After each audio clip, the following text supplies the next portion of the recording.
নতুন ফোন কিনে নিয়ে আসার কিছুদিন পরেই সেই ফোন স্লো হয়ে যায়, হ্যাং হয় অথবা লেগ করে।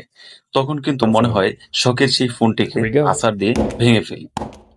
আপনি যদি এই ধরনের সমস্যায় পড়ে থাকেন তাহলে Oof. এই ভিডিওটি আপনার। কেননা আজকের এই ভিডিওতে আমি আপনাদেরকে দেখাবো যে কিভাবে আপনার স্লো ফোনটিকে নতুনের মতো ফাস্ট করে ফেলতে পারবেন।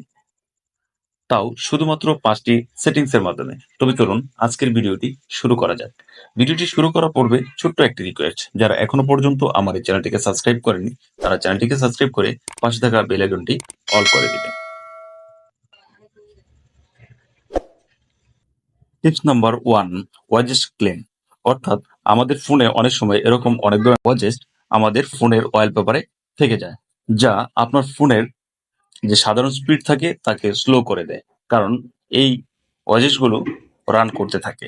যেমন আমার এখানে দেখতে পাচ্ছেন র্যাম ইউজড এর একটি ওয়াজেস্ট রয়েছে এবং এখানে নামাজের সময়ের একটি ওয়াজেস্ট রয়েছে এবং টাইম এবং টেম্পারেচার নিয়ন্ত্রণের একটি ওয়াজেস্ট রয়েছে। কারণ স্পিড থাকে তাকে ব্যাহত করতে অনেকটাই কাজ করে। তাই এই ধরনের ওয়াজেসগুলো আমরা অয়েল পেপার থেকে রিমুভ করে দেব। কিভাবে রিমুভ করব? যেমন ধরেন আমি এখান থেকে র্যাম ইউজড এর উপর এরকম চেপে ধরবো, দেন আপনারা দেখতে পাবেন রিমুভ নামে একটি অপশন চলে আসবে। সেই অপশনের উপর একটি ট্যাপ করে রিমুভ করে দেব। এরকম করে প্রত্যেকটি ওয়াজেস কিন্তু আমরা এভাবে রিমুভ করে দিব। তাহলে হবে কি, আপনার ফোনের যে ওয়ালপেপারটি রয়েছে একদম ফ্রি থেকে যাবে। আর যখন আপনার ফোনের ওয়ালপেপারটি যত পরিমাণ ফ্রি থাকবে ততই আপনার ফোনের স্পিড ভালো থাকবে। টিপস নাম্বার 2, আমরা আমাদের ফোনে বিভিন্ন ধরনের অ্যাপস ব্যবহার করে থাকি, যেমন ফেসবুক, বিকাশ, ইউটিউব। আমি জাস্ট আপনাদের দেখানোর জন্য অ্যাপসটিকে ক্লিক করে এখান থেকে হোম বাটনে ক্লিক করে আবার ব্যাকে চলে আসবে। সাধারণত ফোন ব্যবহার করতে গেলে আমরা এরকমটি করে থাকি, যার কারণে আপনাদের যে ব্যবহার যে অ্যাপসগুলো রয়েছে সেগুলো কিন্তু ব্যাকগ্রাউন্ডে থেকে যায় এবং সেগুলো কিন্তু আপনার ফোনের যে নেটওয়ার্ক, সেই নেটওয়ার্কের সাথে কানেক্টিভিটি থাকার কারণে আপনার ফোনের যে সাধারণ সচ্ছলতা রয়েছে, স্পিড রয়েছে, তাকে কমিয়ে দেয়। তো সেই সমস্ত অর্থাৎ ব্যাকগ্রাউন্ড রান অ্যাপসগুলোকে কিভাবে রিমুভ করবেন, এর জন্য এরকম কর্নারে বাম পাশে দেখতে পাচ্ছেন 3 লাইন, তার উপর ট্যাপ করবেন। এরকম দেখতে পাবেন আপনি যতগুলো অ্যাপস ব্যবহার করেছেন সবগুলো কিন্তু ব্যাকগ্রাউন্ডে রয়ে গিয়েছে। তো নিচেই দেখতে পাচ্ছেন ক্লোজ অল অথবা বিভিন্ন ব্র্যান্ডের ফোন অনুযায়ী ক্লিয়ার অলও থাকতে পারে। সেই ক্লিয়ার অল বা ক্লোজ অল এই অপশনের উপর ট্যাপ করে তা ক্লিন করে ফেলবেন। তাহলে আপনার ফোনের স্পিড আরও বেড়ে যাবে। টিপস নাম্বার 3, আমরা আমাদের ফোনে বিভিন্ন ধরনের অ্যাপস ইনস্টল করে থাকি বিভিন্ন কাজের প্রয়োজনে।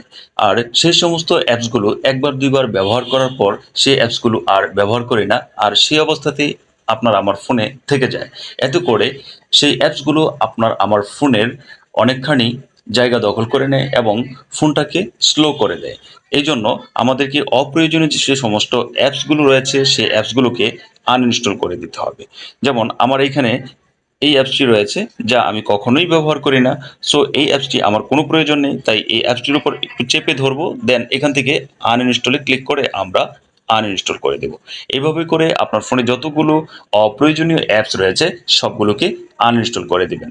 আর টিপস নাম্বার 5 রয়েছে অটো আপডেট। অর্থাৎ আমাদের ফোনের যে গুগল প্লে স্টোর রয়েছে সেই প্লে স্টোরের মাধ্যমে আমাদের ফোনে যতগুলো অ্যাপস রয়েছে সেগুলো কিন্তু নির্দিষ্ট কিছু সময় পর পর অটোমেটিকলি আপডেট হতে থাকে। আর সেই আপডেটের কারণে কিন্তু আপনার ফোনটাকে স্লো করে দিতে পারে। সেই জন্য আপনি কি করবেন, এই অটো আপডেট অপশনটিকে অফ করে দিবেন। আপনার যেই অ্যাপসটিকে আপডেট করার প্রয়োজন ম্যানুয়ালি আপনি আপডেট করে নেবেন। তো কিভাবে সেই সেটিংসটি করবেন, এর জন্য চলে যাবেন গুগল প্লে স্টোরে। দেন এখান থেকে উপরে দেখতে পারবেন আপনার প্রোফাইল আইকন বা 3 লাইন রয়েছে, সেই প্রোফাইল আইকনের উপর একটি ট্যাপ করে দিবেন। দেন নিচে দেখতে পারবেন সেটিংস নামে একটি অপশন রয়েছে, এই সেটিংসের উপর একটি ট্যাপ করে দিবেন এবং এখান থেকে দেখতে পারবেন নেটওয়ার্ক প্রিফারেন্স নামে একটি অপশন রয়েছে, এই নেটওয়ার্ক প্রিফারেন্স এই অপশনের উপর একটি ট্যাপ করে দিবেন এবং এখান থেকে দেখতে পাচ্ছেন অটো আপডেট নামে একটি অপশন রয়েছে, এই অপশনের উপর ট্যাপ করে দিবেন এবং এইখানে যদি দেখেন যে অটো আপডেট অপশনটি আপনার ফোনে চালু রয়েছে, এইখান থেকে সেটিকে অফ করে দিবেন। একদম নিচে দেখতে পাচ্ছেন ডোন্ট অটো আপডেট অ্যাপস, এর উপর একটি টিক মার্ক দিয়ে দিবেন, দেন এখান থেকে ব্যাকে চলে আসবেন। আশা করি আপনারা বুঝতে পেরেছেন যে এই সহজ 5টি সেটিংস কিভাবে আপনার ফোনে করে নেবেন। আর এই সেটিংসগুলো যদি আপনি আপনার ফোনে করে নেন, তাহলে আশা করি আপনার ফোনটি আগের চাইতে আরো অনেক ফাস্টার হয়ে যাবে। আর সর্বোপরি এই ধরনের আরো ইনফরমেটিভ ভিডিও পেতে আমার এই চ্যানেলটিকে সাবস্ক্রাইব করে সঙ্গে থাকার রিকোয়েস্ট রইল। আল্লাহ হাফেজ।